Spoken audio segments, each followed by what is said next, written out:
Buenos días, bienvenidos a Cobertura desde Santa Cruz, Sierra Bolivia. Les saluda Judith Prada y todo el equipo de producción de Cobertura en la Mañana.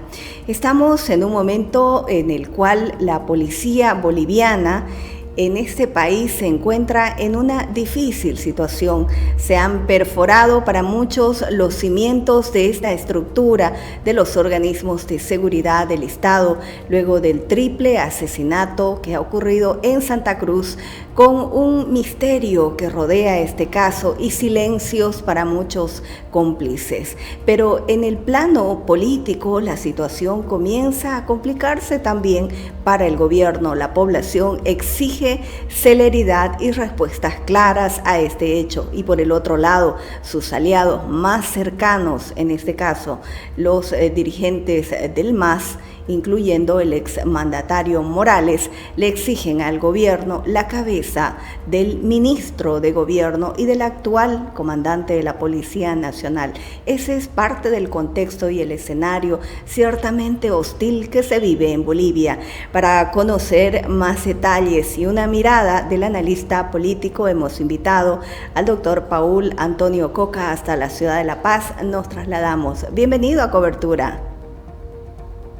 Muchísimas gracias por la invitación, muy buenos días, quedo muy honrado y agradecido por estar acá en Cobertura y para analizar la situación jurídica, política y social que hoy día atraviesa y enfrenta nuestro país. Doctor, ¿cómo la población tendría que asimilar o ir entendiendo lo que está sucediendo? Cada uno, por supuesto, tiene su propia mirada porque está siendo testigo de hechos que sacuden al país. Pero si la situación continúa así, ¿qué puede suceder? Resulta que hace un tiempo de esta parte hay que reconocer lo siguiente, que nuestro país ya viene encarando un proceso de descomposición política y social.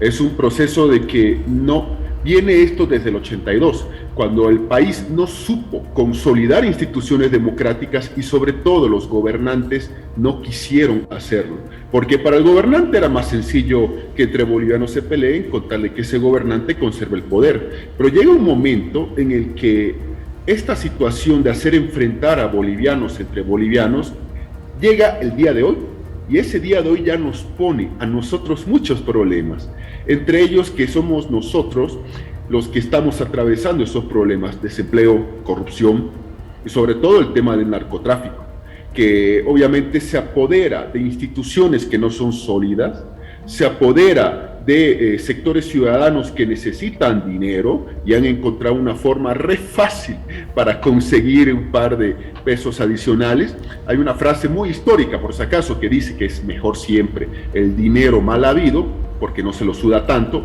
que el dinero honrado, que ese sí se lo cuesta ganar. Y llega el momento en el que la ciudadanía se encuentra al medio, porque obviamente uno no quiere ver a algún familiar, un hijo, una hija en el flagelo de las drogas. Obviamente quienes están en esa situación están sufriendo bastante. Un país en donde quien trabaja honradamente es mal visto. Un país en donde se hace la burla de la persona honesta. Y estamos llegando a ese nivel, a esa situación en donde ya la ciudadanía está empezando a movilizarse y a moverse porque quiere un basta. Y sobre todo con el tema del narcotráfico. Mucho más cuando tenemos autoridades que abusan del poder y lo más importante, que no logran o no quieren hacerlo, mejor dicho, poner orden en este país. Pero cada vez que existen plataformas ciudadanas o grupos que quieren hacer escuchar y visibilizar sus voces, justificando sus movilizaciones, todo es ligado a una acción política. El gobierno arremete y manifiesta que todo tiene un interés político. Exacto, a eso hemos llegado en este país. A que si uno se moviliza pidiendo empleo, salud, pavimento de una calle, ya para el quien gobierna es una movilización política y que tiene toques políticos. Hemos llegado a ese nivel tan grande, pero tan absurdo al mismo tiempo, de descalificar una movilización o una marcha de protesta tildándole política. ¿Por qué? Porque eso se trata el poder que tiene el gobernante. Y obviamente hay que tomar en cuenta lo siguiente, que el gobernante tiene poder, el gobernante maneja medios, maneja opinión pública, maneja prensa, maneja muchos sectores para mostrar a los sectores afines que ellos tienen la razón. Yo soy partidario de todas las movilizaciones pacíficas que demandan legítimos y legales derechos, por ejemplo. ¿Por qué? Porque en países como el nuestro, quien no se moviliza, lamentablemente no consigue nada. Hemos visto, por ejemplo, recientemente una marcha multitudinaria en Santa Cruz de la Sierra contra el narcotráfico, al que muchos ya la han tachado de política y todo eso, cuando en realidad es una marcha que tiene un fondo muy fuerte, luchar contra el narcotráfico. Y ojo, hay que tomar en cuenta que en Bolivia el ciudadano siempre va a dar la contra. Cuando el gobierno diga no hay que hacer esto, el ciudadano lo va a hacer. Y esto es el asunto en cuestión, que la ciudadanía ha estado mucho tiempo dormida. Ha habido mucho tiempo en que la ciudadanía se ha dormido y la ciudadanía se ha olvidado de que el soberano es el pueblo, no es el gobernante. Y ahora estamos en esa lucha por recuperar el poder para la propia ciudadanía. Y entonces este es un detalle que quien está en el poder no lo quiere tolerar o entender. Este debilitamiento y esta acción para todas las instituciones o la mayor parte del Estado, en la cual han perdido su total reputación y credibilidad, porque todo pareciera girar hacia unas decisiones que vienen desde el gobierno de turno. Pero los bolivianos hemos enfrentado muchas situaciones y aún todavía en medio de la pandemia vienen surgiendo todos estos hechos que son, por supuesto, de extrema preocupación del ciudadano que solamente quiere y necesita trabajar y generar cierta armonía en la cotidianidad de sus días. Estamos hablando el año 2003 con la huida de Gonzalo Sánchez de Lozada, luego viene un nuevo sistema político en Bolivia que se autollama el proceso de cambio, vienen elecciones, vienen denuncias de fraude electoral, viene una rebelión popular, luego las instituciones empiezan a debilitarse y ahora lo más grave es el narcotráfico. En medio de todo eso, ahí van las dudas, ahí van las consultas y esas respuestas que no llegan todavía. Sucede que el tema narcotráfico no es algo nuevo, o sea, no vamos a decir que el narcotráfico en el país es propio del actual gobierno de Arce Catacora o de Morales, no, esto Correcto. Ya es con mucho tiempo atrás, hay que ser honestos. Inclusive uno recuerda con mucha tristeza, ¿no? En las serranías de Huanchaca, el asesinato del profesor Noel Kempf Mercado, y que el diputado que se puso a investigar todo esto para llegar con nombres y apellidos quiénes, Edmundo Salazar, fue asesinado en su domicilio en Santa Cruz de la Sierra, era diputado de Santa Cruz, actualmente su hija es diputada del mismo partido, el FRI, Frente Revolucionario de Izquierda. Entonces aquí nos damos cuenta que el narcotráfico no es algo nuevo en el país, pero no se lo había visto con un nivel de magnitud tan grande en estos días. Ese es el detalle. Que antes, por ejemplo, era una actividad muy secreta, muy reservada.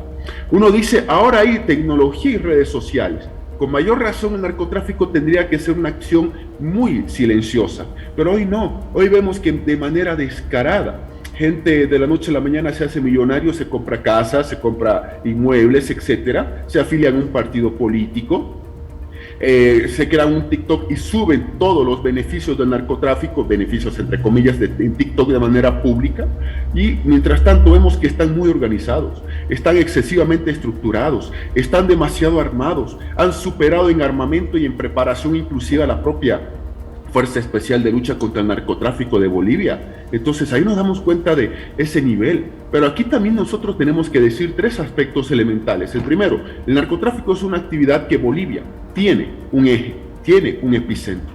Así de sencillo. Y Bolivia es un país que produce, no es un país de tránsito solamente. Y eso es algo que hay que decirlo.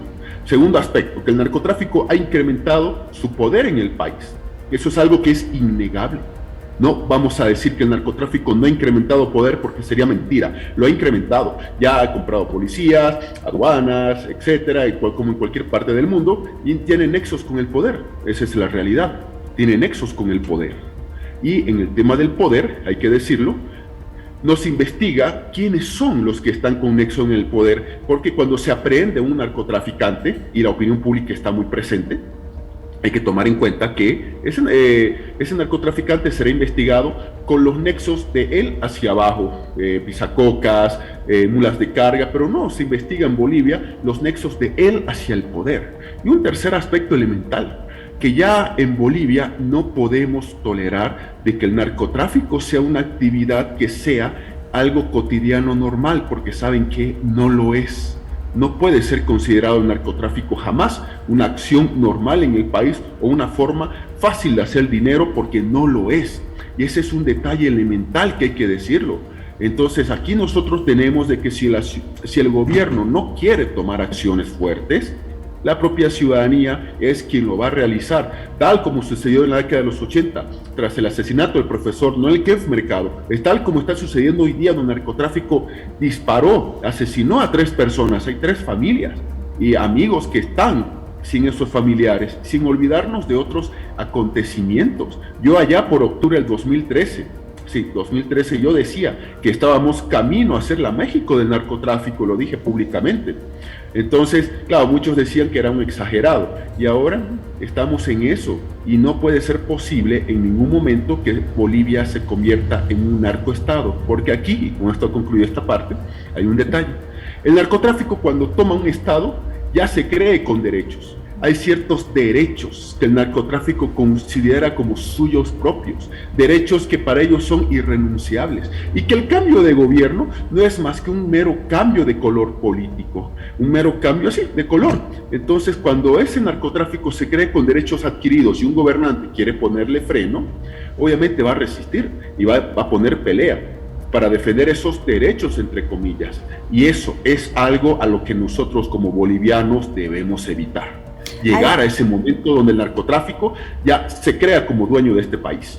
Hay cierta permisividad, es lo que la población está sintiendo, y unas investigaciones más que generarle una claridad de lo que están haciendo los servicios de seguridad del Estado en torno a una investigación, están más confundiendo o intentando distraer a la población. Fíjese usted que en los supuestos, en este caso, directos vinculados, los que habrían asesinado al policía, todos dicen no reconocer o no recordar ni siquiera su número de celular. O sea, parecieran detalles tan pequeños, pero cómo se va estructurando todo, ¿no? La hija de la esposa, en este caso de Misael Nayar, que es la hija de una persona vinculada directamente a un narcotraficante en la cárcel y que está detenido en el Brasil, no es investigada. O por lo menos se la puede observar con una cierta actitud frente a los medios de comunicación que han intentado conocer también su versión de lo que está sucediendo. Pareciera que la justicia, algunos ciudadanos manifiestan, es simplemente muy suave con algunos y con sus operarios o con sus adversarios políticos es muy contundente. Aquí hay situaciones que no dejan para nada claro a la ciudadanía. Lo que sucede es lo siguiente, hay que decir lo siguiente: a la anterior normativa contra el narcotráfico, que era la famosísima Ley 1008, era drástica. Era inconstitucional inclusive, hay que decirlo. ¿Por qué? Porque la presunción de culpabilidad sobre la presunción constitucional de inocencia era algo muy fuerte. Pero esa era la normativa vigente de la época. Y la ley 1008 obviamente establecía criterios muy drásticos para juzgar y sancionar a narcotraficantes, familiares y todo. Hoy día nosotros nos encontramos con 2 aspectos. Primero, que obviamente las normativas en Bolivia son tan largas, tan extensas. Claro que uno requiere horas para explicar el contenido de algunos articulados o títulos de esa normativa, pero de que en Bolivia hay normas, hay normas. El problema no es la norma como tal, el problema es la aplicación de la norma como tal, porque el poder político ha encontrado la forma en cómo hacer que el que la aplique la norma no la aplique cuando sean casos que le beneficia o que le perjudica, mejor dicho.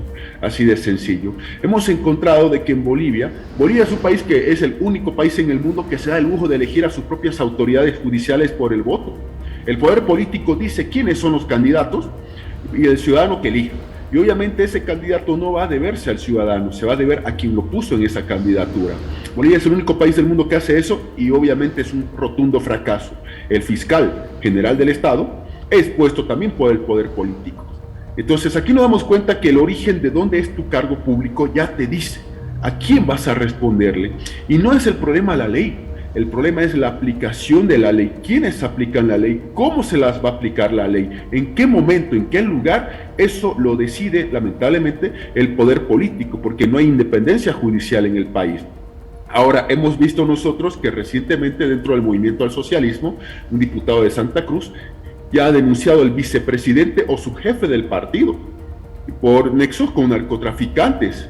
Ahora, ¿qué va a hacer el Estado al respecto? Lamentablemente en Bolivia hay lo que es la justicia selectiva. Si fuera un opositor, a estas horas ya estuviera tocándose las puertas para hacer los respectivos requerimientos fiscales si fuera un opositor al actual partido de gobierno. Pero como no lo es, dudo mucho que en estas horas exista un requerimiento fiscal en contra del vicepresidente o subjefe del movimiento al socialismo, que dentro del MAS es la segunda persona más importante luego de Evo Morales. Entonces aquí nos damos cuenta de que el nivel de selectividad de la administración de justicia y de sus órganos es tan grande y tan fuerte que eso está perjudicando no a la ciudadanía solamente, no a la oposición como tal, al propio país, a la institucionalidad que Bolivia no puede consolidar. Entonces esto de acá nos lleva a que nosotros en Bolivia tendríamos que desarrollar un sistema de lucha contra la corrupción, lucha contra el narcotráfico y otros, que no dependa de si una persona es buen o mal gobernante, o si una persona es buen o mal funcionario, sino tendríamos que establecer un sistema sólido que perdure de aquí a 10, 15, 20 años, con una situación de trabajo efectivo. El problema es que en Bolivia no se trabaja en base a sistemas, se trabaja en base a la persona. Es buen gobernante, entonces está bien; es mal gobernante, está bien. No hay el concepto de gestión por resultados en nuestro país.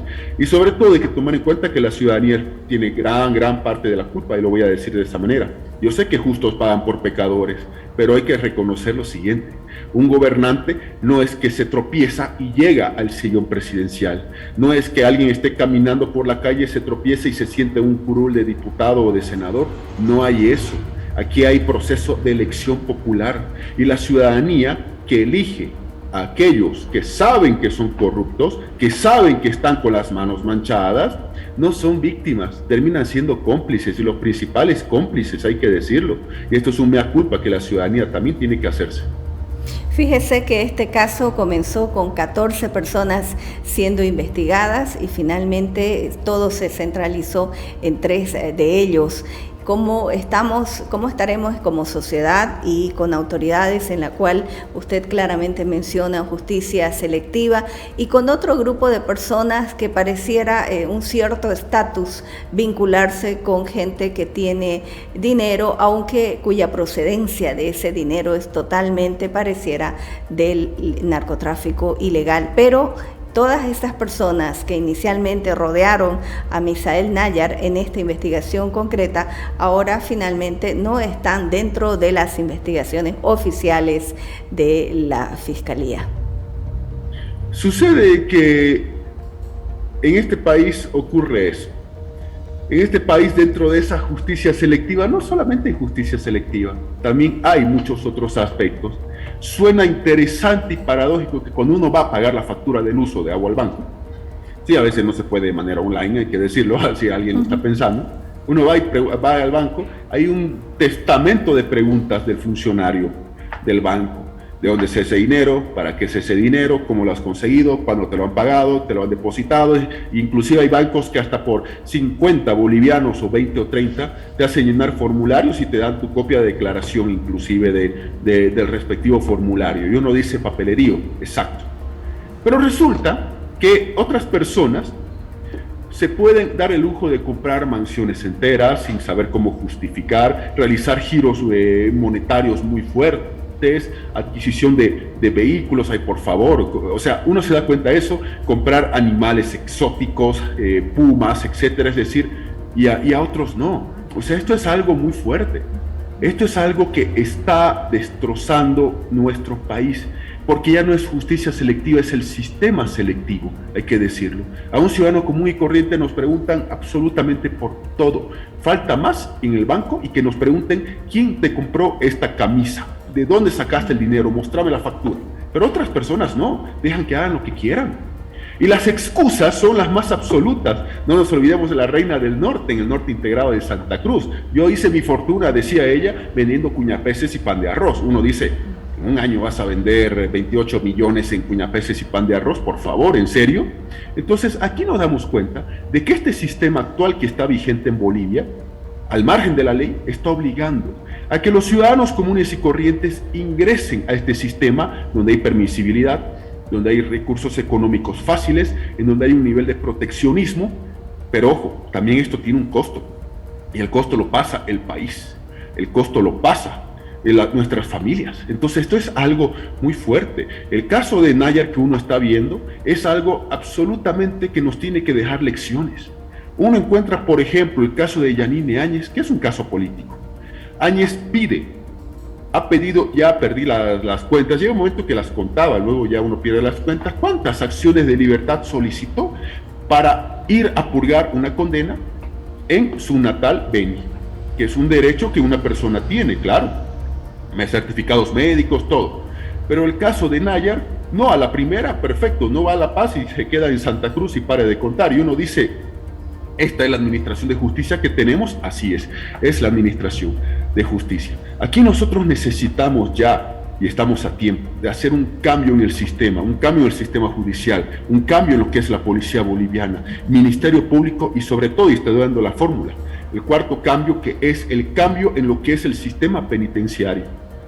No podemos ya continuar con los actuales 4 instituciones tal como están, porque eso nos lleva a un absoluto perjuicio como país, que ya nuestras futuras generaciones van a terminar realizándola y pagando nuestras consecuencias. Yo tengo 2 hijas, por ejemplo, y yo no quiero que mis hijas vivan en el ambiente que está viviendo su padre, o sea, yo no quiero que vivan, yo quiero tratar de mejorar esa situación, y como mi persona hay miles de personas que piensan exactamente igual. De nada sirve una reforma judicial si no se reforma el sistema penitenciario, por ejemplo. De nada sirve el sistema penitenciario si el que acusa, el fiscal o la fiscalía, no está reformada, y mucho menos la policía. Ahora, aquí se requiere 2 cosas. Una, voluntad política, hay que decirlo.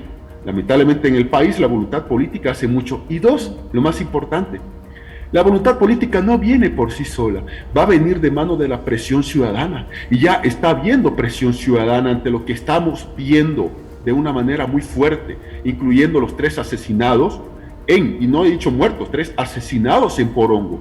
Así que estamos a tiempo de enmendar las cosas o sentar las bases para una estructura en estas instituciones.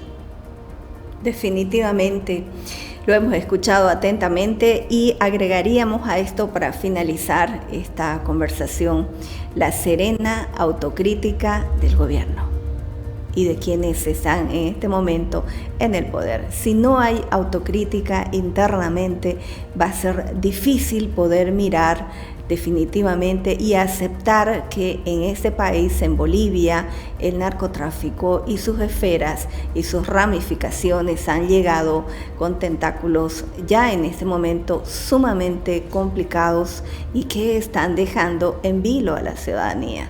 El mensaje que dieron al ejecutar de esa manera a los policías muestra claramente de con quiénes estamos y qué es lo que ellos pretenden hacer con Bolivia. Una serena autocrítica para quienes gobiernan sería justo y necesario. Sus palabras finales, doctor. Antes que nada, Judith, agradecer a usted por la invitación, por permitir opinar. Quizás muchos estén de acuerdo con lo que digo, otros no. Quizás alguno mitad sí, mitad no, pero no importa. Este es el momento del debate. Este es el momento de empezar a revolucionar las conciencias. Este es el momento de empezar a hacer esa reflexión y, como dice Judith, esa autocrítica que se requiere no solamente en gobernantes, también nosotros los gobernados. Y sepamos los ciudadanos que los cambios no vienen porque el gobierno va a querer darlos voluntariamente. ¿Cuál gobierno? Cualquiera. Va a venir porque la movilización ciudadana, por la movilización, repito ese término, que nosotros tengamos, y ya es hora de poner freno a todo esto, porque si no lo hacemos, vamos a pagar las consecuencias Y lo más importante, mis hijos y mis hijas, en este caso las de Judith, al día de mañana, vamos a estar en el mismo lugar de aquí a 10, 15, 20 años, hablando exactamente del mismo tema. Y nuestra generación, me refiero a los que estamos hoy día, tenemos una obligación con el país de enmendar las cosas, solucionarlas o tratar de hacerlo y no dejárselo en herencia a nuestros hijos o hijas para que ellos lo solucionen y nosotros ser egoístas al respecto. Ese es el pensamiento que les doy y hay que reflexionar. Y ya lo de Santa Cruz, esa masiva movilización, es un gran inicio. No ha cambiado el sistema, pero ya, como se dice, es un buen inicio. Gracias por la invitación, quedo muy honrado, muy agradecido. Gracias a usted por sus generosos también comentarios y la mirada que tiene sobre lo que está sucediendo. Y como mencionaba, no necesariamente todos estarán de acuerdo, pero son parte de lo que se está lecturando en este momento en Bolivia y cómo nos estarán mirando desde afuera, ¿no? Internamente nosotros estamos palpando esta situación cada vez más compleja y hostil para los ciudadanos. Bueno, hacemos una pausa en cobertura. Luego retornamos.